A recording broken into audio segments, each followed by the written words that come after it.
حضرت صالح علیہ السلام کا قصہ۔ بسم اللہ الرحمن الرحیم۔ السلام علیکم۔ سورہ قمر میں اللہ فرماتے ہیں، بے شک ہم اونٹنی کو ان کے لیے آزمائش بنا کر بھیج رہے ہیں، تم صبر کے ساتھ ان کے انجام کا انتظار کرو۔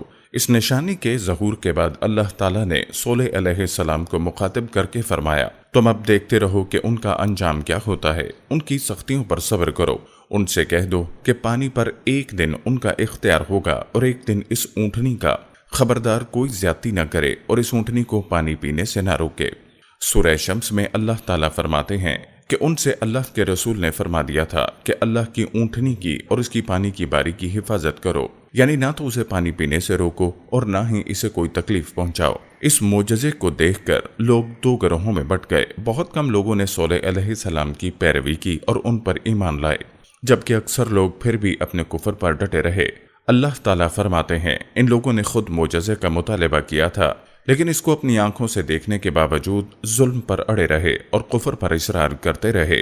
سورہ ہجر آیت نمبر 81 میں اللہ تعالیٰ فرماتے ہیں، اور انہیں ہم نے اپنی نشانیاں بھی عطا فرمائی تھیں، لیکن پھر بھی وہ ان سے گردن موڑنے والے ہی رہے۔ اسی طرح سورہ بنی اسرائیل میں اللہ تعالیٰ فرماتے ہیں، ہم نے قوم سمود پر نشان کے طور پر اونٹنی عطا فرمائی، لیکن انہوں نے اس پر ظلم کیا۔ بے شک وہ ایک واضح نشانی تھی، کوئی شخص یہ نہیں کہہ سکتا تھا کہ اسے جادوگروں نے پیدا کیا۔ وہ اونٹنی ان میں موجود رہی، ان کے علاقے میں جہاں چاہے چرتی، جب کنویں پر پانی پینے جاتی تو سارا پانی پی جاتی۔ وہ لوگ اس کا دودھ پیتے، دودھ سب کے لیے کافی ہو جاتا۔ ان کی آنکھوں کے سامنے اس نے ایک بچے کو جنم دیا، وہ شکل و صورت میں بالکل اپنی ماں جیسا تھا۔ لوگ اسے دیکھ کر تعجب کرتے، بچہ اونٹنی کے ساتھ رہتا۔ یہ ایک واضح نشانی تھی، اس پر جادو کا گمان نہیں کیا جاتا تھا۔ وہ اونٹنی ایک عرصے تک ان لوگوں میں رہی۔ اللہ تعالیٰ فرماتے ہیں، ہم نے قوم سمود کو بطور نشان کے ایک اونٹنی دی تھی، لیکن انہوں نے اس پر ظلم کیا، حالانکہ یہ نشانیاں ہم لوگوں کو ڈرانے کے لیے ہی بھیجتے ہیں۔ وہ لوگ اس اونٹنی کو دیکھ کر متعجب ضرور ہوئے، لیکن ایمان پھر بھی بہت کم لوگ لائے، حالانکہ اس کی نشانی کے بعد انہیں چاہیے تھا کہ ایمان لے آئیں۔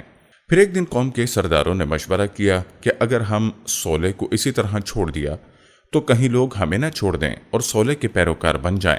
اس اونٹنی نے تو ہمیں مصیبت میں ڈال دیا ہے، ہم پورا ایک دن پانی کو چھو بھی نہیں سکتے کیونکہ یہ سارا دن پانی پیتی رہتی ہے۔ پھر یہ اس قدر دیوہیکل ہے کہ اسے دیکھ کر ہماری بکریاں بھاگ جاتی ہیں، اونٹ اسے دیکھ کر خوفزدہ ہو جاتے ہیں، لہٰذا ہمیں چاہیے کہ اس سے چھٹکارا حاصل کر لیں۔ وہ آپس میں مشورہ کرتے رہے، آخر انہوں نے ایک آدمی منتخب کیا۔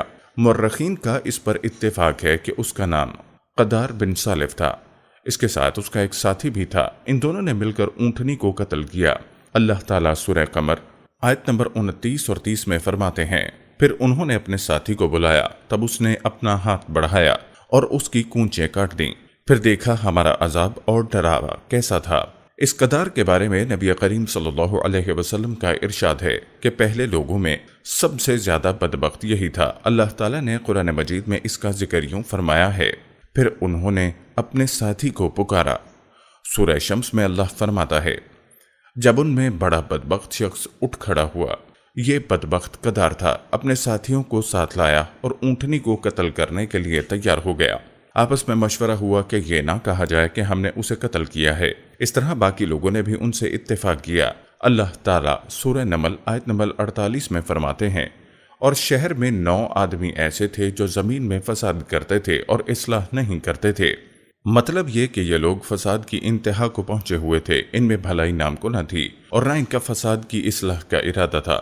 بخاری، مسلم اور مسند احمد کی ایک حدیث میں ہے، رسول اللہ صلی اللہ علیہ وسلم نے ایک بار اپنے خطبے میں اس اونٹنی اور اسے مار ڈالنے کا ذکر فرمایا۔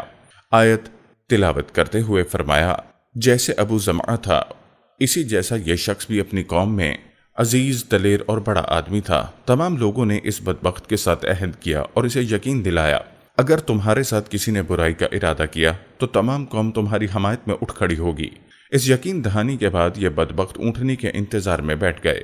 اونٹنی پہاڑ کی طرف سے آتی تھی اور پانی پی کر واپس چلی جاتی تھی، یہی اس کا معمول تھا۔ جب ان لوگوں نے چٹان سے اونٹنی کو نکلتے دیکھا تو اچانک حملہ کرنے کے لیے آگے بڑھے، لیکن اس کا جثہ دیکھ کر خوفزدہ ہو گئے، الٹے پاؤں بھاگے۔ بدبخت قدار نے اپنے ساتھیوں کی یہ حالت دیکھی تو ہنس پڑا اور آگے بڑھ کر اونٹنی کی ران میں تیر مارا، اور اس سے اس کی ران کی ہڈی ٹوٹ گئی اور وہ نیچے گر گئی۔ پھر اس ظالم نے اپنے ساتھیوں کو آواز دی اور وہ آگے بڑھ کر اونٹنی کی کونچیں کاٹنے لگے۔ سورہ شمس میں اللہ تعالیٰ فرماتے ہیں، ان لوگوں نے اپنے پیغمبر کو جھوٹا سمجھ کر اس اونٹنی کی کونچیں کاٹ دیں، پس ان کے رب نے ان کے گناہوں کے باعث ان پر ہلاکت ڈالی اور پھر ہلاکت کو عام کر دیا اور اس بستی کو برباد کر دیا۔ اونٹنی کی کونچیں کاٹ دیے جانے کے بارے میں اللہ تعالیٰ ایک دوسرے مقام پر فرماتے ہیں، پس انہوں نے اونٹنی کو مار ڈالا اور اپنے پروردگار کے حکم سے سرتابی کی اور کہنے لگے، اے صالح، جن عذابوں سے تو ہمیں دھمکاتا رہتا ہے، اگر تو واقعی پیغمبر ہے تو ان عذابوں کو ہم پر نازل کرا دے۔ اونٹنی پر حملہ ہوتے ہی اس کا بچہ بھاگ نکلا، وہ پہاڑ کی چوٹی پر چڑھ گیا، 3 مرتبہ بلبلایا۔ یہ بدبخت اس کے پیچھے بھاگے اور آخر اسے بھی قتل کر دیا۔ پھر تمام بستی والے جمع ہوئے، اونٹنی اور اس کے بچے کا گوشت تیار کیا اور مزے کے ساتھ اس کو کھایا۔ اس جرم میں سب نے شرکت کی، البتہ جو لوگ صالح علیہ السلام پر ایمان لے آئے وہ الگ تھلگ رہے۔ صالح علیہ السلام کو جب یہ خبر ملی تو وہ گھبرائے ہوئے اونٹنی کے پاس پہنچے۔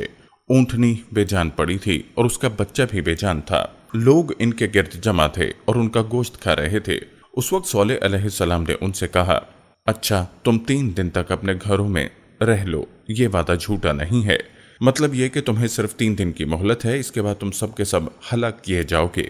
وہ صالح علیہ السلام کی بات کو رد کرتے ہوئے انہیں دھمکیاں دینے لگے کہ جن عذابوں کا تو ہم سے وعدہ کر رہا ہے، اگر تو سچا ہے تو ان کو ہم پر نازل کر دے۔ اس کے بعد وہ جمع ہو کر مشورہ کرنے لگے کہ آج رات صالح کو بھی مار ڈالو۔ ان کے اس مشورے کے بارے میں اللہ تعالیٰ سورہ نمل آیت نمبر 48 اور 49 میں فرماتے ہیں، اس شہر میں 9 سردار تھے، وہ زمین میں فساد پھیلاتے رہتے تھے اور اصلاح نہیں کرتے تھے۔ انہوں نے آپس میں بڑی بڑی قسمیں کھا کر عہد کیا کہ رات ہی کو صالح اور اس کے گھر والوں پر چھاپا ماریں گے اور اس کے وارثوں سے صاف کہہ دیں گے کہ ہم اس کے اہل کی ہلاکت کے وقت موجود نہیں تھے اور ہم بالکل سچے ہیں۔ اب یہ صالح علیہ السلام کے گھر کی طرف چلے۔ اللہ تعالیٰ سورہ نمل آیت نمبر 50 اور 51 میں فرماتے ہیں، اور انہوں نے ایک داؤ کھیلا تو ہم نے بھی ایک ایسا داؤ کھیلا کہ انہیں خبر بھی نہ ہوئی۔ پھر دیکھو کہ ان کے داؤ کا کیا انجام ہوا، ہم نے انہیں اور ان کی ساری قوم کو ہلاک کر دیا۔